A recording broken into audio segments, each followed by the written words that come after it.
No, in orthopedics, so actually, sports medicine evolved out of family practice initially. This would have been around the 60s or 70s. And Hmm. it was recognized that athletes sustain specific musculoskeletal injuries, but also you have to manage their diabetes or asthma or other conditions they have differently than you would manage non athletes.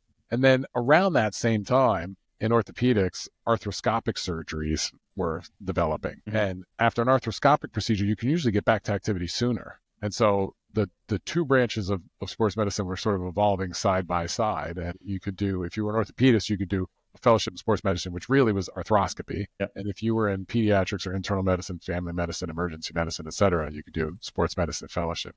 And actually, Dr. McKaylee here at Boston Children's was one of the first people to say, well, why don't we put these two groups together? So typically, if you go a lot of other places, sports medicine is either in family medicine or in orthopedics, and they're really separate.